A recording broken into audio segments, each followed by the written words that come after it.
Surah 36, Yaa-Seen. O human being. Ayat 1. O that person, towards whom this wahi is being sent, meaning, O Rasul. Ayat 2-3. These people are demanding proof of your being a Rasul.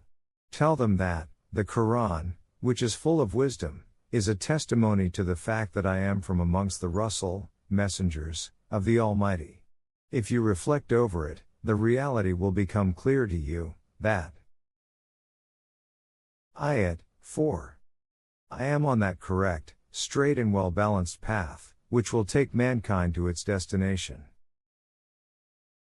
Ayat 5. O Rasul. As soon as they reflect on the Qur'an, it will become clear to them that it is neither composed by you nor by any other human being. They will realize that, the Qur'an has been revealed from the Almighty, the one who is responsible for the nourishment of all human beings and whatever there is in the universe. Ayat 6. This has been revealed to you so that you should, initially, warn those people who are unaware of the right course of life because their ancestors had not been warned about the destructive results of their erroneous ways. Thereafter gradually extend the sphere of your preaching to other people and nations, because you have been sent as a messenger to all mankind. Ayat 7. But, instead of reflecting over the Qur'an and then trying to understand it, they rejected it simply because it invited them towards a path which was different from the one followed by their ancestors. It is an accepted fact that people who adopt such an attitude generally do not accept the truth, and this principle is also applicable here. Ayat 8. Those who blindly follow a path, they are like people around whose necks yokes have been put which reach up to their chins, thus forcing their heads up, and because of this they cannot see the straight path ahead of them. Ayat 9. Such people neither listen to reason, nor do they have a correct appreciation of their surroundings. Thus, they can neither take to the right path, nor can they take into consideration the historical evidence around them, from which they could draw some lessons from past episodes. A barrier, of ignorance, is raised in front of them, as well as behind them, and their vision is shrouded in veils. Therefore, they cannot see. Ayat 10. As such, it is all the same to them whether you warn them about their erroneous ways or not. They will never accept the truth. Ayat 11. The only person who can benefit from the warnings regarding the awful consequences of his erroneous path is the one who utilizes his intellect and ponders, and then follows the directions given by the divine law. He is afraid of going against our Rahman, and of the destructive results of doing so confront him as a stark reality. O Rasul. Then give him the glad tidings of the wholesome results of following the right course. Also tell him that he would be protected from all dangers and get excellent and generous rewards for his labor. Ayat 12. Thus, we alone give new life to dead nations, and thereafter, our law of Mukafat records whatever they do for their future, preserving it for the coming generations, along with the traces they leave behind. In this way each and every action of theirs is preserved in this book, which lays down a standard to test the good or bad deeds. In other words, it continues to sort out the good or bad deeds, all the way. Ayat 13. Explain to them this reality by way of a parable. There was a habitation where we sent our Rasul, messengers. Ayat 14. In the beginning we sent unto them two, Rasul, messengers. The people belied them both.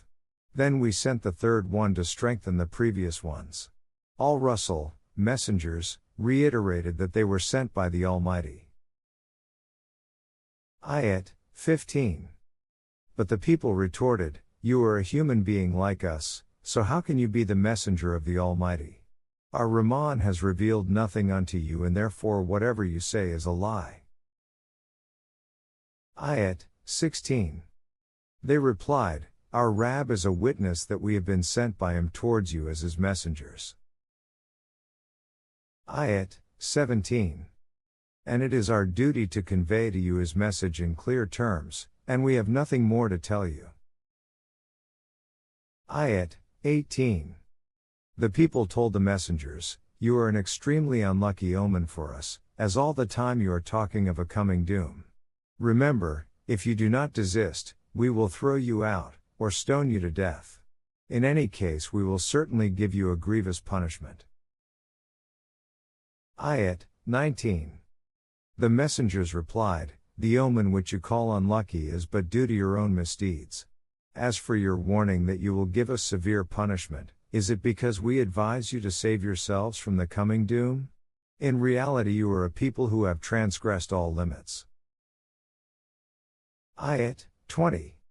The people paid no heed to them, but someone from the outskirts of the city, where some wealthy respectable people lived, came running to stop the people from harming the messengers, and said, "O people! You should follow and obey these messengers." Ayat 21. These Rusul, messengers, who are your well-wishers, do not ask for any reward from you in return. They clearly seem to be on the right path and are asking you to follow the same. Ayat 22. As far as I am concerned, particularly after receiving such clear directives, I have no excuse for not accepting the sovereignty of He who has created me and towards whose law of mukafat you are approaching. You cannot go out of its control.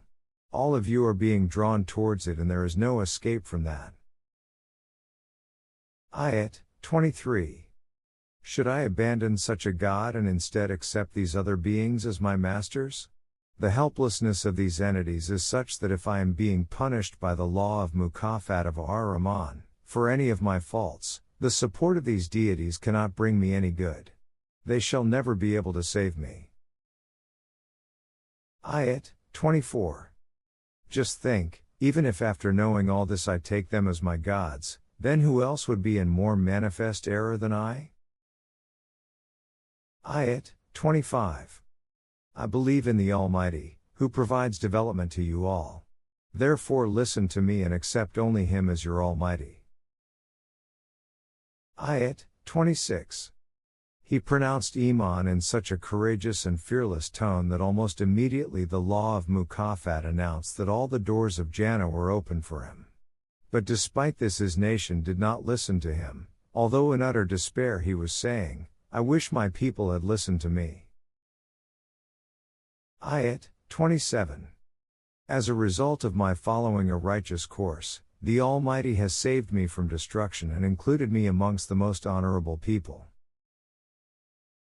Ayat 28. After he had exhausted all the means, that nation finally faced the hour of doom.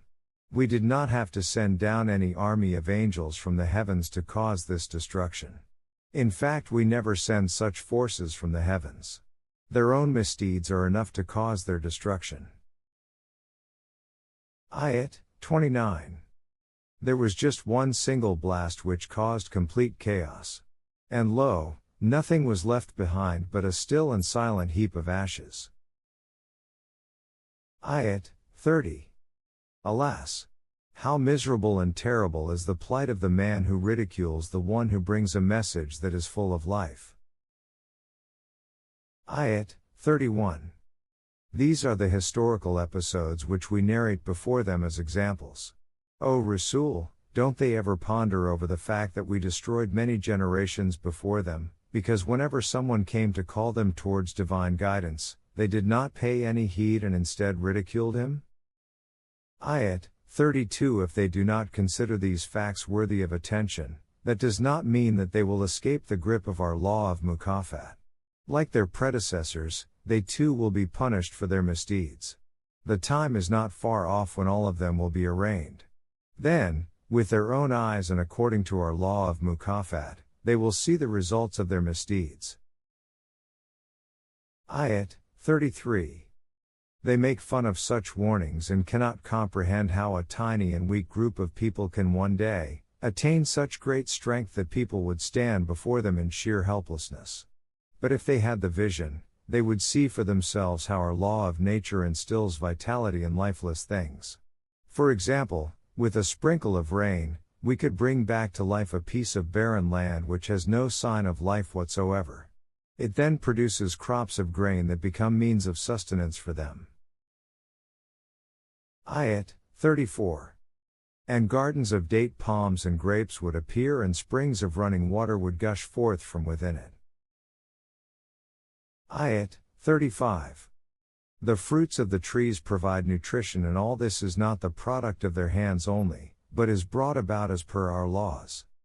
Accordingly, this small group of people, which at present has no strength and power, would be so enriched by life and the fruits of obeying our laws, that not only would it become self-sufficient, but even others would share their bounty. Ask them if they really want their efforts to also bear fruit? If they do, then they should follow our laws, according to which we grant new life to nations. Ayat 36. Be firm in the conviction that if you follow His laws, such results are bound to accrue. Do not ever think that things will not happen the way God says they will. He is far above that. Do you not see how different kinds of vegetations grow from the earth as per His laws of nature? If you work according to the laws and methods established by Him, the same results are always achieved. Your own procreation occurs according to His laws of nature, and so does the creation of other things about which you have no knowledge at present. Ayat 37. And consider the outer world and see, for instance, how we strip the blanket of bright daylight from the darkness of the night, after which darkness prevails all over. Ayat 38. Also ponder how the sun is moving unhampered in its course. All this is happening according to measures determined and set by the One who is almighty and all-knowing. All His laws are based on knowledge. Ayat 39. And see the moon, for which we have determined various stages. It appears like a beautiful crescent and then gradually becomes the full moon, after which it starts waning till it becomes like an old date stalk, dried up and curved. Ayat 40. All these huge heavenly bodies are not static in space, but are in continuous motion. However, all their movements are according to a discipline based on set measures and calculations. It can never happen that the sun, by speeding up, can overtake the moon, or that the night lingers on beyond the point where the day had to start, meaning that the sun rises after the appointed time. No, this never happens. Each and every one of them keeps moving through space, in its own orbit, according to the speed and course set for it. Ayat 41. The skies, after all, are too far away. See with what confidence you load your families, young and old, onto boats, and how these boats sail through the seas and rivers burdened with all this weight. Ayat 42. And like these boats, we have also created other things for them to ride in on their travels. Ayat 43. If our law of mukafat was not in operation all the time, the boats would float sometimes and sink on other occasions, even under similar circumstances. In such a situation no one would be able to help the people on the boats, nor would they reach the shore safely. Ayat 44. But since we want to maintain this system of the universe for a determined period, whatever law we have prescribed, for a particular thing, keeps on working accordingly. Our law never changes. This is that very firm foundation on the basis of which you live a peaceful life with so much confidence. Ayat 45.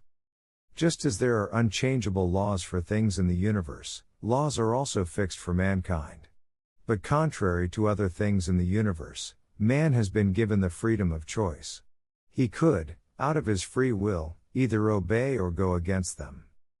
Keeping this discretion in mind, they are advised to lead their lives according to the divine laws, so that their present life becomes better, and also to adopt the same attitude for the future. In this way both your physical life as well as your own self would develop properly. This is what is meant by the bounties of the present and the future. Ayat 46. Their attitude is such that whenever divine guidance is presented to them, they turn away from it. Ayat 47. They also raise strange objections. For instance, they object when they are told to keep open and accessible for the needy, the means of nourishment that the Almighty has provided to them, Those who deny the divine directives of Rububiyyah tell those who have faith in them, that if Allah had willed that wealth should be distributed in a way that no one remained hungry in the world, then why did He not arrange it so by Himself? Why is He asking human beings to establish a system in which everyone gets adequate necessities of life? Who should tell them that by saying so they are committing a big mistake? God establishes His system in human society through human beings only. The purpose is that human beings should use their ability to choose properly, so that their personalities also develop. Otherwise, it was not at all difficult for Him to have made mankind devoid of free will, just like the other things in the universe which are bound to exist according to the laws of God. By saying that had God wanted so He should have done this Himself, man is denying himself the dignity of freedom of choice and is trying to run away from his responsibility. This is his gross error of judgment. Ayat 48. And when they are told that if they do not leave the erroneous path the result would be destruction, they say, if what you say is true, when will that doom come? Ayat 49. According to our law of mukafat there is a time lag between the action and the result to be manifested in visible form. It is due to this gap that people raise such objections, but when this intermission is over and the result emerges in the form of a single blast, there is a hue and cry all around. They are only waiting for that blast, which will seize them so abruptly, that they will still be busy arguing with each other. Ayat 50. So sudden their end will be that they will not even have time to make a will or go back to their families. Ayat 51. This state will not remain confined to this world, but will continue in the hereafter. Then, when the trumpet is sounded for the new life, life will be given a new form and all of them would come out of their abodes, running towards the court of their Rabb. Ayat 52. They shall say in utter surprise, woe unto us! We have been roused from our sleep. Whereupon, they will be told, this is the appointed hour for the disclosure of results which our Rahman had promised and whose truth His messengers used to affirm. Ayat 53. It will be just one single blast creating a huge commotion and all of them will be arraigned before our law of mukafat. Ayat 54. They shall be assured, today no human being shall be wronged in the least. Only the results of your own deeds will confront you. Ayat 55. Surely, those who are destined for Jannah as a reward for their deeds would be immensely busy in making arrangements for the new life, and all that they do would be a source of great joy for them. Ayat 56. Along with their companions they will be reclining on couches in a state of sheer happiness. Ayat 57. They will get ample fruit as a reward for their deeds, and they will be provided whatever they ask for. Ayat 58. All this is planned to ensure that the development of their personalities and completion of their abilities are not deficient, and that there is no danger of them ever losing these traits. All this would happen as per Allah's law of Rububiyyah, which has made sufficient provisions for the development and completion of human abilities. Ayat 59. At that stage society will no longer remain intermingled. The guilty will be separated from the noble. No one will be able to cheat others in the guise of being a gentleman, and the guilty ones will not be able to enjoy the fruits of Jannah. Ayat 60. The criminals will be questioned, did I not send you directives not to follow rebellious powers and selfish instincts, as these are your open enemies which can estrange one brother from the other? Ayat 61. You should follow our law, as that is the only balanced and straight path that will take you to your destination. Ayat 62. You were also warned that your selfish instincts and rebellious leaders would mislead many of your groups, and that as such the majority amongst you would go astray. We had told you these things very clearly, but you did not use your intellect and wisdom. Ayat 63. The result is this Jahannam about which you were repeatedly warned. Ayat 64. Now enter and endure it, and hear once again that this is the outcome of your persistent denial of following the right course. Ayat 65. On that day it will not be necessary to record their confession. Their own hands will speak to us and their feet will bear witness to whatever crimes they had committed. Their deeds will become open proof against them. Man will stand witness against his own self.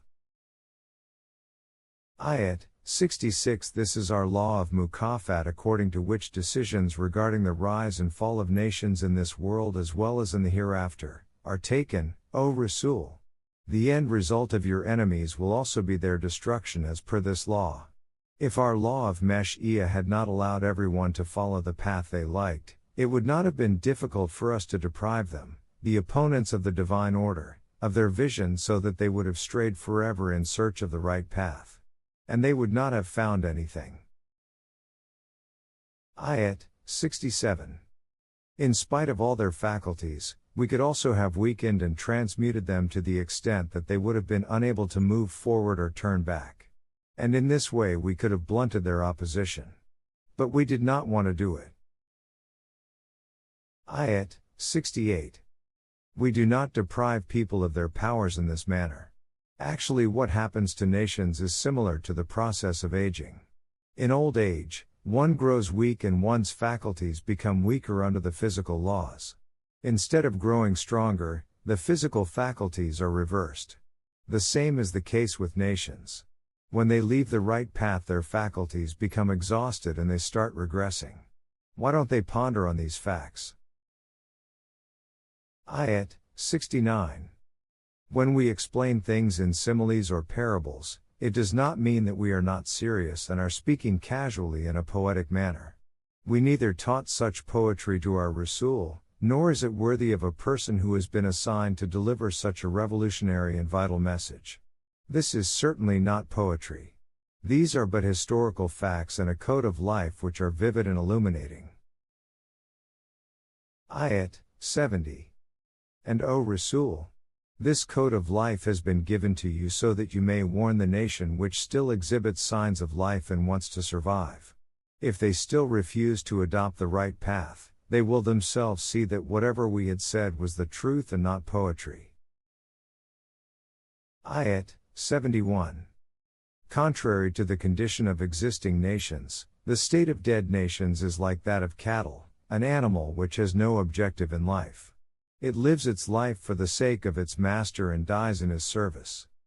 Don't they ever ponder over the fact that they have complete mastery and command over the animals which we have created for them? Ayat 72. We made these animals subservient to them. Some of them they use for riding, and others they slaughter. Ayat 73. And they derive other benefits from them, like drinking their milk. Even after knowing so much, why do they not take to the right course of life? Ayat 74. Also they leave Allah aside and consider other deities to be sovereign, reverting to them for succor and believing them to have the power and authority to help them. Ayat 75. Tell them that these deities have no power to help in any way.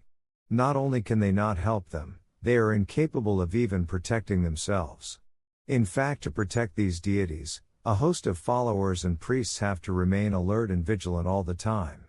At the time of clashes, these very protectors themselves get arrested by their opponents. Ayat 76. So, O Rasul, do not be grieved about what they say. We are certainly aware of what they are saying openly and what they are hiding in their hearts. Ayat 77. Man's condition is such that he can forget his own reality, become rebellious and follow his emotions. He does not reflect over the fact that we created him out of a mere drop of semen. And then he openly opposes us. Ayat 78. He starts asking questions about us and becomes oblivious to how he himself was created. He even denies the Almighty's statement that you would be brought to life once again. He also questions who could give life to bones that have crumbled to dust. Ayat 79. Tell them that the Almighty who created them for the first time will bring them back to life. He is fully aware and has full knowledge regarding all his creations, as regards the manner and stages through which his creations have to pass. Ayat 80. It is God's law of Mesh'iyah which keeps moisture and heat combined in the green branches of trees. When the branch is ignited you can see this fire with your own eyes. Can he not preserve the energy of life in a similar manner? Ayat 81. How can the Almighty, who created the heavens and the earth, when nothing existed before, not be able to recreate them, after death? Why not? It is within his absolute power to create anything he likes, and he has knowledge of everything. Ayat 82. He does not have to bring any raw material from anywhere for the purpose of creation. His law of creation is that whenever he wills something, the process of its creation is initiated right away. Ayat 83. Therefore the Almighty, who has absolute command and control over everything, is far above the notion that he is incapable of bringing the dead to life once again. Remember, just as the supremacy and sovereignty of God encompasses the whole universe, his law of mukafat also encompasses human deeds. Every step of yours leads towards it, in this life as well as in the hereafter. No action of yours will remain without results, whether the results come before your eyes in this life or later in the hereafter. This in fact is the basis of Deen.